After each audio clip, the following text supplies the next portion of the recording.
Podcast, les habla Raúl Soule, quien a partir de hoy, durante todos los lunes a las 11 de la mañana, estará presentando un nuevo episodio de esta segunda temporada que comienza ahora.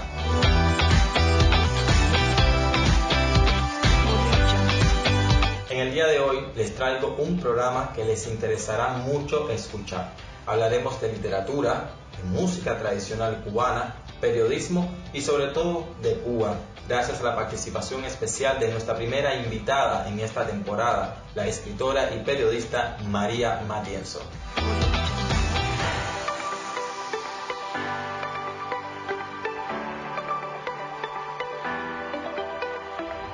Pero antes de comenzar a conversar con nuestra invitada, quiero saludar a nuestra querida audiencia, quien durante estos últimos meses estuvo muy pendiente del proyecto, y agradecerles por sus felicitaciones y buenos deseos luego de haber recibido el pasado 16 de octubre el premio Revelación Cuba en la quinta entrega anual de los Latin Podcast Awards 2021, siendo el primer podcast cubano en ganar un galardón en ese certamen, al igual de que es la primera vez que participa un podcast cubano en esos premios.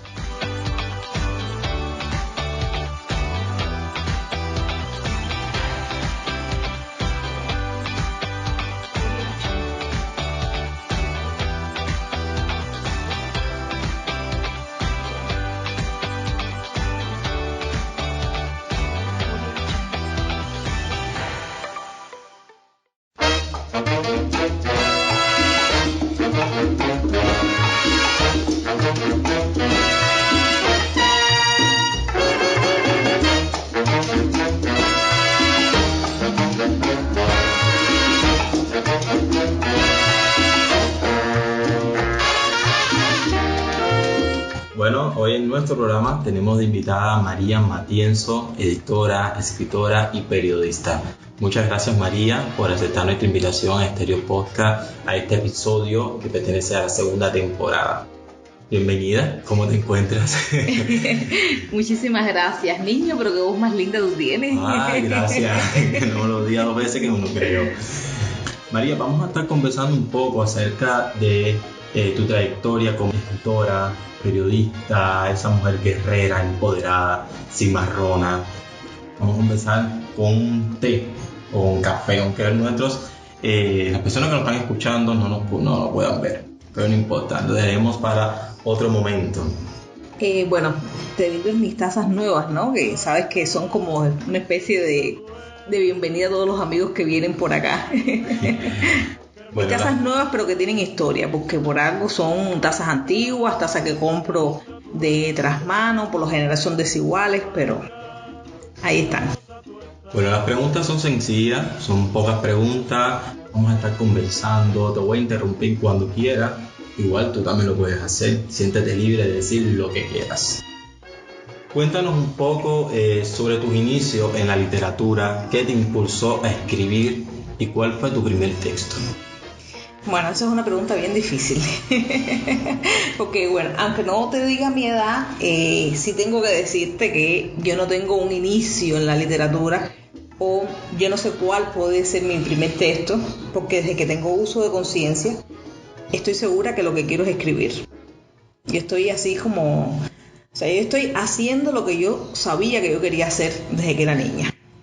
Para mí la lectura siempre fue como, digamos, una especie de fuga, y esto es un cliché, pero lo viví, o sea, es un cliché que viví desde niña. De hecho, aprendí a leer muchísimo antes de empezar la escuela, porque además mi madre me incentivaba de una manera casi enfermiza en la lectura. Hubo letras que aprendí por mí misma, porque ya sabía las demás de la palabra, y entonces deduje que ese sonido era el que iba ahí y no otro. Y siempre, o sea, la lectura y la literatura siempre me estuvieron dando vueltas, me estuvieron rondando. Después, claro, me di cuenta que de hacer el cuento o de hacer literatura solamente no se vive, que hay que construirse todo un mundo alrededor de la literatura, y por eso me tienes que presentar como editora, como periodista, además, ¿no? María, yo me encontraba buscando información sobre ti cuando se me ocurrió la idea de poder invitarte a este espacio, y encontré, por ejemplo, el libro La historia de orquesta de los hermanos Castro, La Escuelita.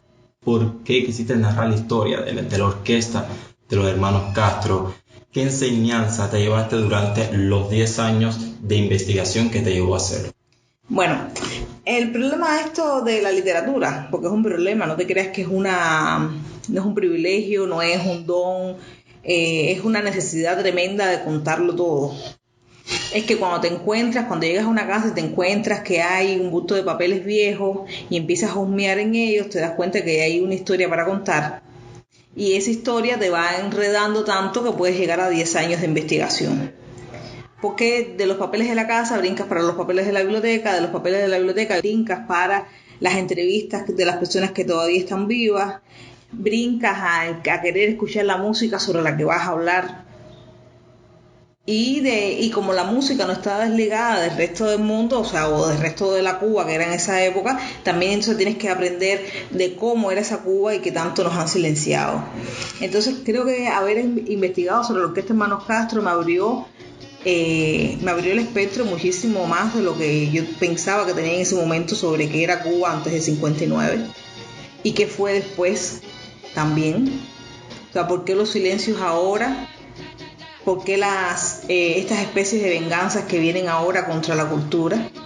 Yo, por ejemplo, descubrí que Cuba era, digamos que uno de los puntos más álgidos, los puntos más fuertes de la cultura en este lado del mundo. Estaba Nueva York, estaba La Habana y estaba Sao Paulo, Brasil. Sao Paulo, Brasilia. Brasil es muy amplio y sería muy injusto circunscribirlo en una sola ciudad como centro de creación artística. Y entonces descubrir de repente que un país donde estás creciendo y donde hay tantas limitaciones para acceder a veces a la información o a la cultura que ocurre en el resto del mundo, era ese centro del mundo. Claro que hace que uno termine enamorándose más de Cuba, ¿no? Creo que también con la investigación de la orquesta Hermanos Castro profundicé en algunos fantasmas que yo también tenía como escritora, en algunos fantasmas que tengo como religiosa, ¿no? O sea, yo no puedo decirte en pocas palabras qué fue lo que me pasó a mí con la orquesta Hermanos Castro, porque tuve demasiadas vivencias, tuve vivencias místicas, tuve vivencias desde el punto de vista literario, porque después tuve que escribir toda esa historia. O sea, la investigación de 10 años la escribí en un mes. Wow. Sin pararme la mesa. De hecho, yo tengo una pierna que a cada rato se me inflama, que fue justo porque en ese mes estuve sin pararme apenas de la adaptó. Entonces, no sé, podría contarte que hubo detalles que yo corroboré a través de los sueños que tuve. Por ejemplo, un día soñé con que Manolo Castro, el director de la orquesta, él vivía en Consulado 207, que era donde yo vivía porque estaba casada con su nieto. Me quedé dormida y sueño que Manolo Castro viene, me dice que me va a preparar una comida, viene en un pantalón a la cintura como se usaba en la época, una camiseta y un trago de whisky en la mano, y cuando yo voy a caminar hacia él me derrama el tramo de whisky arriba y el olor a alcohol es lo que me despierta. Fue una experiencia muy vívida. Enseguida me levanto, se lo comento a la que era suegra mía y se quedó pasmada, ¿no? Ese fue uno de los primeros sueños que tuve así reveladores con respecto a la orquesta Hermanos Castro. Me dijo, ¿cómo tú sabías que mi papá tomaba whisky a los mediodías y que andaba así por la casa? Porque al final eso, hasta en ese momento de la investigación no habíamos llegado a ese nivel de detalle. O sea, te puedes imaginar que hablar de lo que es Hermanos Castro para mí es como, bueno, ahora mismo no ha pasado nada con el libro, no todo lo que uno quisiera que pasara, pero para mí es como la puerta ahí a otra dimensión, que es Cuba con sus fantasmas, Cuba con todo lo que nos han hecho perdernos en el camino. Y me imagino que durante esos 10 años tuviste momentos muy duros al tocar la historia de una agrupación totalmente silenciada. Claro, porque bueno, te estoy contando la parte grata, pero también, por ejemplo, te cuento que tuve, también hasta cierto punto son partes gratas, ¿no? Pero yo tengo para este libro, la última entrevista que se le hizo a El Orobio en vida, se la hice yo, está ahí en el libro. Y quizás no sea para muchos una nota relevante porque Elio Robio es el autor, o era el autor, de un diccionario de la música cubana que ha sido muy demonizado por los niveles de censura tan grandes que tuvo y las omisiones imperdonables. Pero en ese encuentro que nosotros tuvimos en el patio del Hurón Azul en la Unidad, que era donde él además frecuentaba, me cuenta de todo lo que él pasó. Esto no está en la entrevista del libro porque no se ajustaba al libro, pero está ahí en grabación, de todo lo que él tuvo que pasar para poder sacar al menos lo que sacó. Tengo también una entrevista a Rosita Fornés, que nunca pensé que me la fuera a dar. Una entrevista que además después que terminé de grabarla me di cuenta que no había grabado nada en la grabadora y sin embargo fui capaz de reproducirla a mano. También está por ahí completa, intacta, o sea, prefijos, giros idiomáticos, todo. Pero ahí está. Y tuve además en ese encuentro, o sea, que nunca pensé además que me lo fuera a dar, porque cuando llego, ella había acabado de dormir una siesta, como toda una vedette, con todo ese aire señorial que tenía. Y de repente cuando le pongo la grabación, porque yo fui con una grabación en la mano para que de alguna manera reactivarle algunos recuerdos, ¿no? Empezó a llorar y me dijo que ella no se acordaba de haber hecho esa grabación. Y fue la primera grabación que hizo Rosita Fornés después que salió de la corte. También tengo, por ejemplo, el recuerdo no tan grato de uno de los testimonios de uno de los nietos de Andrés Castro, en que, bueno, me cuenta cómo murió la abuela, cómo murieron sus abuelos. La abuela murió de vieja, a los 90 y pico de años, una señora con demencia senil, pero que nunca perdió de vista maquillarse y vestirse porque su marido la iba a buscar en algún momento. Y su marido murió, Andrés Castro, que era uno de los miembros de la orquesta, porque en la década del 90 escasearon las pastillas para el corazón y él decidió írselas dando a su esposa. Y por supuesto que eso tuvo consecuencias fatales. Él murió de corazón por falta de medicamentos. Ella nunca se enteró. Una historia muy triste. Las decisiones que toma una persona por amor.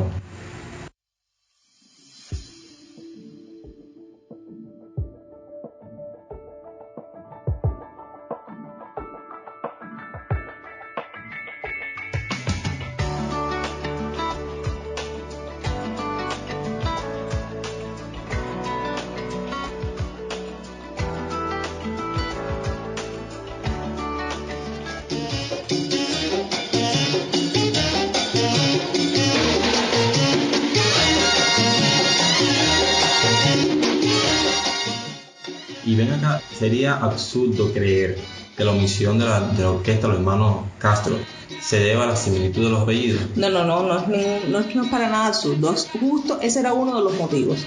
Primero, había una versión tremenda por las orquestas de gran formato. De alguna manera yo creo que ya estaban llegando a su fin, después de haber tenido un tremendo esplendor con la Big Band de Benny Moré. Pero había cierta aversión a este tipo de agrupación porque eran las que se divertían en los casinos deportivos, la burguesía, pero también eran las que se divertían la clase media y clase media baja en algunos círculos sociales donde no solamente eran de personas blancas, también eran de personas negras y mestizas. Yo creo, bueno, es que este proceso siempre ha estado muy en contra de la diversión, ¿no? Del divertimento. No solamente acabó con estas orquestas, sino también con todo lo otro, que todo el movimiento cultural a partir de la parametración del arte y de la evaluación artística obligatoria para poder acceder a los escenarios. Pero en el caso de la orquesta Hermanos Castro, sí había similitud, esta similitud de los nombres sí fue en detrimento de ellos, tanto así que antes incluso del triunfo de la revolución le traía también problemas, ¿no? No sé, recuerdo un chiste del periódico La Marina, de Monguito de Abela, que decía algo así como que la orquesta, llegaron los hermanos Castro al Sierra. Era que la orquesta Hermanos Castro iba a tocar en el bar del Sierra Maestra. Y eso, claro que hay una especie ahí de confusión que se prestó también para ese tipo de represión e incluso antes del triunfo de la revolución. Esto después, Manos Castro nada más que podía haber uno, Manolo Castro pasó a ser el director de la orquesta de Radio Progreso por gestión de unos amigos, ni siquiera porque fuera el elegido. O sea, el sindicato no estaba de acuerdo con que fuera Manolo Castro, pero hicieron la gestión por su maestría y terminó siendo el director de la orquesta de Radio Progreso. Una de las cosas tristes que pasa con Manolo Castro es que después de haber sido durante 30 años casi el centro del mundo musical, porque no por gusto se llamaba La Escuelita, muere en la más absoluta, el más absoluto silencio.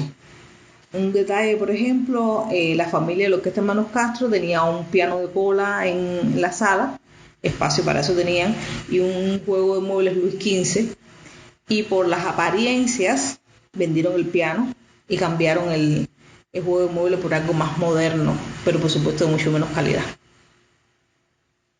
¿Te consideras, María, una escritora que aborda las problemáticas de Cuba como un tema central en tu creación literaria?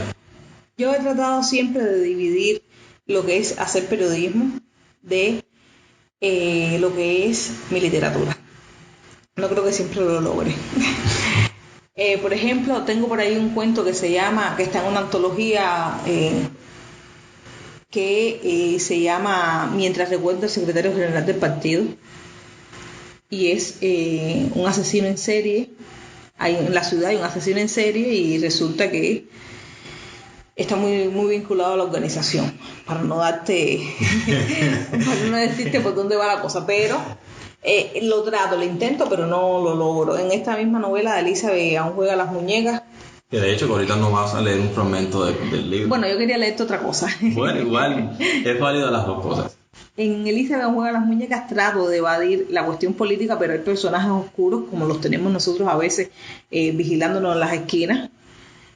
Hay mucha violencia, que es de alguna manera también de lo que yo abordo en mi periodismo, o sea, la violencia contra las mujeres y las niñas, la violencia de la que repetimos y de los que a veces somos patrones también para que otros repitan.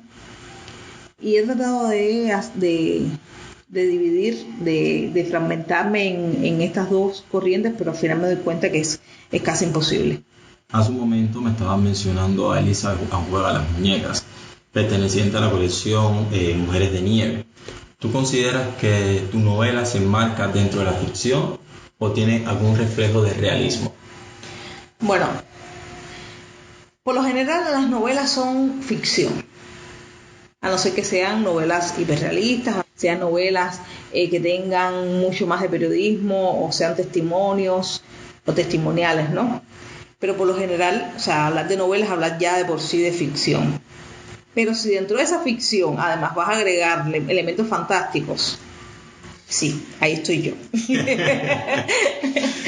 Sí. Es que yo siempre he tenido el problema en mi imaginario, ¿no? O sea, yo por lo general le coloco a la gente características de animales o características de objetos, y a partir de ahí entonces empiezo a fabular. Últimamente estoy más con las vidas anteriores que con los objetos o con los animales, pero por ahí siempre va la cosa. ¿Y te resultó difícil escribirla? ¿Cuánto tiempo más o menos te tomó? Bueno, escribirla completa, o sea, tener el bloque completo no fue tan complejo. Pero por lo general las novelas siempre, o las novelas, los cuentos, la escritura, a menos en mi caso, siempre lleva un tiempo de reposo y un tiempo de reescritura, donde vas colocando dónde van los capítulos, donde porque un personaje se te ha quedado flojo y otro no, empiezas a perfilar y a profundizar en cada uno de los personajes, porque tú ves a un personaje, pero yo tengo que tratar de que tú te imagines lo que hay detrás de cada personaje. No pueden ser personajes planos ni personajes vacíos. Es decir, que tú escribes para el lector, no para ti. Escribo para el lector y escribo para mí. Escribo para mí porque es una necesidad, te decía desde el inicio, pero el trabajar tanto tiempo en el periodismo te das cuenta que es muy importante comunicar, que es esencial comunicar. Y que no tiene sentido que yo escriba, bueno, si yo escribiera solamente para mí, ni siquiera se lo presento a una editorial, simplemente, bueno, lo archivo y después que alguien lo descubra, si está bien, lo distribuya. Pero no, yo vivo en el siglo XXI. Y ven acá, María, por ejemplo, a la hora de tú sentarte a crear, tú te planificas, por ejemplo, mañana me voy a sentar, voy a dedicar ese tiempo a escribir tal novela. O es cuando estás inspirada, cuando sueñas algo, ¿cómo es ese proceso? Bueno, el proceso de creación es muy individual para cada uno, o sea, mi fórmula no es la tuya ni tiene por qué ser la del otro. Ni siquiera es estable. Ni siquiera. Lo que sí yo creo es que lleva mucha disciplina. O sea, levantarte todos los días y asumir que tienes que escribir, no importa qué, es importante. Y eso tampoco es algo tan novedoso en mí, o sea, para mí solamente, ni es una fórmula exclusiva para mí. Es una fórmula que creo que he heredado también de otras personas que también escriben, de otros escritores que publican sus decálogos, de otros escritores que dicen cómo es su manera de crear. La mía primero lleva disciplina y una rutina que va desde tomarte café en esas tacitas hermosas. Sí. Hasta imponerme, o sea, sentarme frente a mi lacto y pensar que tengo una lacto linda y que son boberías, ¿no? Es como, iba a decir, ¿puedo decir malas palabras? Siéntate libre, te dije al inicio del programa. Como decía una editora con la que yo trabajaba, mi jefa, cuando yo trabajaba en Letras Cubanas, es la mariconería del elefantico, ¿me entiendes? Yo necesito eso, no tener las uñas demasiado largas, porque el sonido de las uñas contra el teclado me molesta, me irrita. Tener algunas lecturas a mano o tener algunas películas, por ejemplo, que me hacen mi cosquilla a mano también. Ese tipo de cosas. Los oyentes de este programa les gustaría conocer 2 autores o libros que consideras fundamentales que te hayan inspirado o influido durante tu trayectoria creativa. Bueno, yo no puedo hablarte de 2 libros que me hayan influido, porque creo que soy como una especie de cadáver exquisito de muchas lecturas, contemporáneos y otros no tan contemporáneos. Por ejemplo, a mí me fascina mucho, y esto puede ser una contradicción desde el punto de vista político, ¿no? Porque la gente nunca espera que a alguien a veces tan frontal con respecto a una dictadura le guste García Márquez. O sea, yo me he leído 11 veces 100 años de soledad, de una manera compulsiva. Ya paré de leerlo, pero en el pre me lo leí 11 veces. Y creo que 100 años de soledad no me gustó tanto como Crónicas de una muerte anunciada. Pero tampoco puedo dejar de mencionarte a Las trampas de la fe de Octavio Paz, que es un libro difícil, pero es un libro que a mí me fascinó. Pero tampoco puedo dejar de mencionarte, no sé, a Bolaño y 2666, que es una novela coral y que es como, digamos, para mí el non plus ultra. Pero tengo que decirte, por ejemplo, que cuando estoy alterada me gusta leer poesía de Jorge Luis Borges, porque en algún momento me fasciné por T.S. Eliot, otro poeta. O que Paul Auster también ha sido determinante. O sea, yo creo que yo soy literalmente del último autor que llega a mis manos y que me fascina. Otro así que me viene a la mente es Coetzee, uno que fue además recientemente premio Nobel y tiene novelas espectaculares de las que vale la pena enterarse. Amélie Nothomb, que también es casi contemporánea con todos nosotros. Y de los clásicos, no sé, Émile Zola en su momento. O sea, como que uno se va convirtiendo en un cadáver exquisito, porque a esta altura del partido, a esta altura de la humanidad, nadie es totalmente exclusivo de nada, ni nadie crea el agua tibia.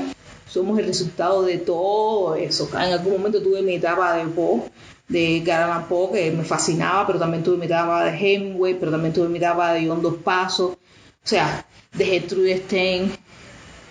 ¿Cómo decirte de quién soy? Si la cojo con un autor, ahí me lo leo todo lo que puedo. Virginia Woolf, con lo densa que es para muchos a veces, a mí me fascinó en su momento. Ahora lo retomaría algunas cosas, pero Ahí sí va más la historia según el estado de ánimo, según la necesidad que uno tenga en ese momento. Agatha Christie, por ejemplo, que para algunos puede ser una lectura simple, yo me la he leído toda, porque a mí me gusta el policíaco, a mí me gusta el cómo se desenvuelve un detective, aunque en mi caso sea una detective, o una mujer con pretensiones detectivescas, o una lagarta con pretensiones detectivescas. Esa pretensión en mi literatura va pasando de un personaje a otro, no es exclusiva de nadie. Un día Elizabeth es la detective y otro día puede ser la lagarta, otro día puede ser la muñeca, aunque Elizabeth siempre esté rondando. ¿Qué hizo acercarte al periodismo? Coméntanos un poco de tu experiencia como mujer periodista, negra, sexo disidente. Son dos preguntas, creo que te dices dos preguntas en una, así que sí. Tú dime. Son varias. No son dos, son varias.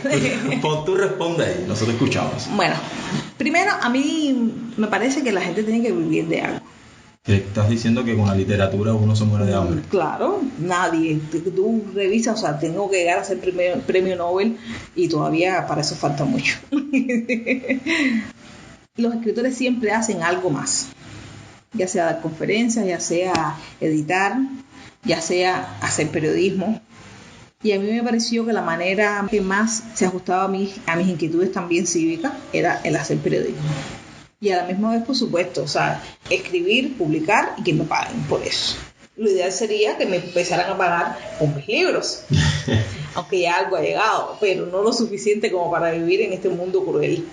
Y entonces, bueno, eso, una combinación perfecta entre remuneración económica, profesión e inquietudes cívicas.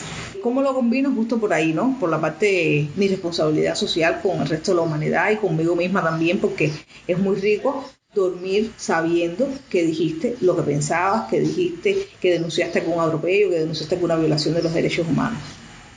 Y dentro de todas esas violaciones, porque además vivimos en una dictadura, pero pienso que si viviéramos fuera de esta dictadura, en democracia, también habría motivos para denunciar. Me especializo, digamos, por decirlo de alguna manera, en el tema de las mujeres, de las niñas, de las personas negras y afrodescendientes, que creo que me tocan por todas las variantes posibles, son todos mis demonios unidos allí en mí misma y por las que me toca hablar en la medida que yo sea capaz de hacerlo. La María que está aquí frente a mí, que está hablando, y nuestros oyentes están escuchando en este momento, que escribió Elizabeth Aún juega las muñecas, está lejos de esa María que denuncia constantemente las violaciones contra la sociedad civil y esa María que es buena hija, buena amiga, excelente novia, o es la misma María, por favor. Esa María, como el texto de María es mala. Bueno, ¿quién te dijo a ti que yo soy buena amiga y buena hija? Bueno, es lo que he podido percibir durante estos meses que he podido conocer de ti. Bueno, yo realmente... Sé que tienes tus demonios por ahí. No, el problema es que yo siempre me hago la pregunta de qué cosa es ser buena hija, o qué cosa es ser buena amiga, disculpa, o qué cosa es ser buena novia. Con el tiempo a uno se le empiezan a desdibujar un poco las nociones de qué cosa es buena y qué cosa es malo. Creo que lo que puede ser bueno para ti no tiene que ser necesariamente bueno para mí. Creo además que estos conceptos de que tan bien o bueno uno puede ser, si uno no los logra aplicar a sí mismo, no los puede aplicar a los demás, o si los aplica a los demás, simplemente se quedan en la superficie, se quedan en lo que está socialmente estructurado o socialmente convenido. Y tú lo acabas de decir, yo soy una disidente nata. Y todo esto me trae, o sea, siempre me cuestiono qué cosa es ser buena, ¿no? Porque he chocado con mucha gente aparentemente buena y que termina con más demonios o con los demonios por dentro sin domesticar o sin reconocer y hacen más daño desde esa buenitud. Entonces sí, bueno, uno de los trabajos que yo creo que uno viene a hacer aquí a esta vida es a tratar de entrar en sintonía a todos esos demonios que uno tiene adentro y aprender a lidiar con ellos y que la gente te acepte además con ellos y tú aceptar a los demás con ellos también, con tus propios demonios y con sus demonios, con los demonios ajenos.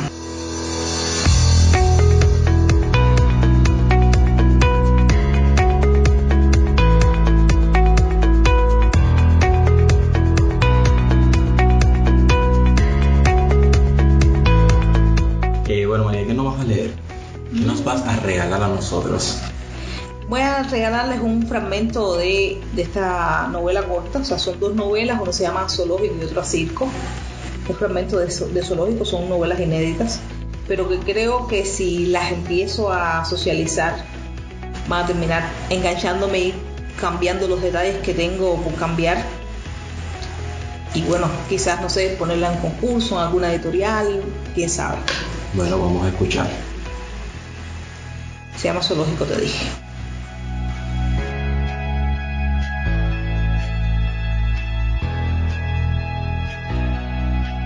Tengo una mujer muerta en la bañadera. Pestañeo una y otra vez con la esperanza de que desaparezca, pero no se va, no se mueve.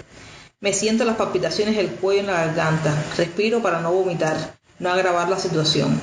Estuviste muchos días afuera, mamá, le dijo la lagarta y no entendí qué quería decir con aquello hasta que entré al baño y la vi. Estaba en la bañadera, de lado, mirando la puerta. La muerta no huele, pero destila un líquido que recorre el cuarto, llega a la sala y baja las escaleras hasta el tragante del pasillo lateral del edificio. Por suerte no recibo muchas visitas y los vecinos están más atentos a quién entra en mi apartamento que a lo que sale. El líquido es blanquecino y la lagarta se empeña en afirmar que es solo agua. Pero yo sospecho que podría ser algo más porque me envenenó el lecho de la sala. El líquido formó un charco y se había derretido la maceta como si fuera ácido en vez de agua. Me paro varias veces al día en la puerta del baño. No logro entrar. Solo veo por entre la maraña de pelo negro un ojo abierto y la piel grisácea pegada al hueso que acentúa las curvas de la cadera. Con tal de no reconocerla, no me atrevo a mirarle fijo al ojo. La lagarta era la encargada de cuidar de la casa mientras yo estaba de viaje. La encontró allí, en la bañadera. Ella cree que es Eva, la misma Eva que había dicho antes de irme que le debía dejar de pensar en mi ex. La conversación duró 2 horas y mi viaje 3 días. Eva me pedía que jurara y perjurara que no mencionaría más el nombre de mi ex. Era un tema muerto para ella. Lo reanimaba boca a boca en una conversación en la línea que, si a él le dijeron que tú estás diciendo, por eso me dijo que te dijera, y yo no lograba entender de qué iba todo aquello. Puede que la lagarta, con el susto, se hubiese confundido y que hubiese visto a Eva. Quizás solo fuera una intrusa cualquiera que encontró la manera de entrar a la casa y morirse en mi bañadera. Cuando la lagarta la descubrió, pensó que se estaba bañando, que había huido de sus gatos que andaba escondiéndose. Debió parecerle extraño, pero se consoló a sí misma diciéndose que cuando regresara más tarde o al día siguiente no lo encontraría.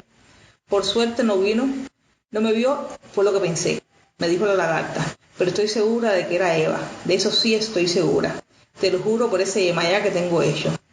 No se parece mucho a Eva, es una síntesis de mujer, piel, huesos, pelos y ese líquido que recorre la casa. Me da por repasar una a una las mujeres que podrían ser y que hace tiempo no veo. Pocas encajan en el perfil.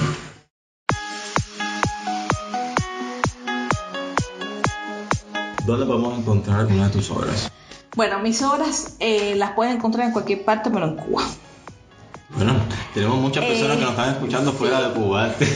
En Cuba puedes encontrar antologías donde están mis cuentos. De hecho, la Isla en Negro, que es donde está el cuento del secretario general del partido, se agotó y ahora lo están vendiendo en México y en Amazon. Lisa un juego de las muñecas en Amazon.es, bajo el sello editorial Hurón Azul. La Orquesta Hermanos Castro en los Estados Unidos, en la editorial Unos y Otros, también en Amazon. Tengo un libro de reportaje del que no he hablado, pero está por ahí. Y quiero reunir otro próximamente sobre entrevistas que he hecho en los últimos años y que creo que en la digitalidad se pierden un poco. Este de reportaje se llama Apocalipsis Habana American Art Comics y cierra un ciclo importante de mi vida de periodismo. De hecho, cierra unos reportajes que hice alrededor de la muerte, de los días de luto de la muerte de Fidel Castro. Y nada, no tengo a veces ni ejemplares de los libros que he publicado. También, disculpa, publiqué otro libro de ensayos sobre Vigilio Piñera, del que tampoco hablamos, que fue, digamos, un coqueteo que tuve en algún momento con Vigilio. Tampoco puedo dejar de hablar de Vigilio Piñera y los cuentos, por eso te digo que decir 2 autores es muy difícil. Y que salió por Puente de la Vista, al que he tenido muy poco tiempo que dedicarle para promoverlo, pero bueno, ahí está publicado en Amazon también. Nuevamente, muchas gracias por aceptar nuestra invitación. Y ustedes sigan ahí que continuamos con más de En Estéreo. Vamos a disfrutar de la canción La Basura de la Orquesta Hermanos Castro, La Escuelita.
Amigos y amigas, muchas gracias por escucharnos. Ya tenemos que finalizar. Por favor, no olviden de sintonizarnos el próximo lunes a las 11 de la mañana.